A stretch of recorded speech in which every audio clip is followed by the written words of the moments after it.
So Sadiq Khan and his ULEZ plans are getting a lot of criticism. For some people it's the cost, and for others it's the principle. But one London-based group has found a major problem when it comes to ULEZ. But don't get too excited, as at the end of the video, I'll show you why these same people actually want to create something that's even worse than ULEZ. The article says that a London think tank chief has warned the Ultra Low Emission Zone might be forcing some drivers into taking longer routes to avoid paying the charge. Essentially, the ULEZ boundaries have to stop somewhere, and it's in those locations where people have found a great way of avoiding the Sadiq tax. All they've got to do is just go around the zone, and they save themselves £12.50 a trip. And I'm not surprised, because I held a channel poll this week asking a very similar question. You were asked, would you drive around a ULEZ zone to avoid charges? And the overwhelming majority agreed that we would.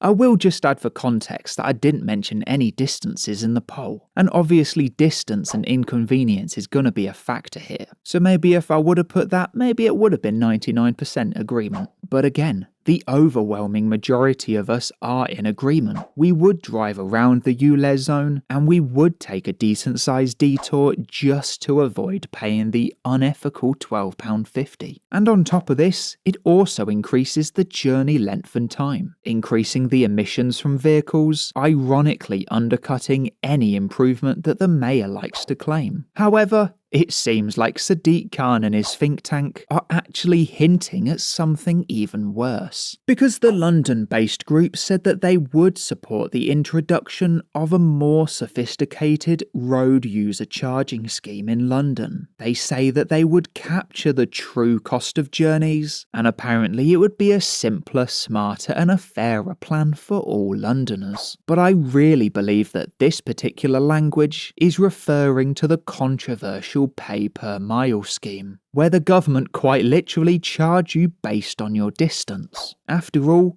they say they want to know the true cost of your journey. Well, there's only one way to do so, and that's to monitor your mileage and then send you the monthly bill. And the pay per mile scheme has popped up in plans every so often, but luckily it's not been implemented. But as time goes on, the odd article here and there hinting at the pay per mile scheme, well, it just seems to pop up more frequently than they used to. But when anyone gets close enough to Sadiq Khan to ask the issue, well, he just ignores it. But I think once the think tanks and the scientists start agreeing, it's only a matter of time before we're charged for the miles that we drive. But I don't think Sadiq needs any more money, because as we saw in this video, Sadiq Khan is making millions from ULEZ. So thank you for subscribing, thank you to the channel members, and thank you for checking out this video on screen. This country has gone crazy.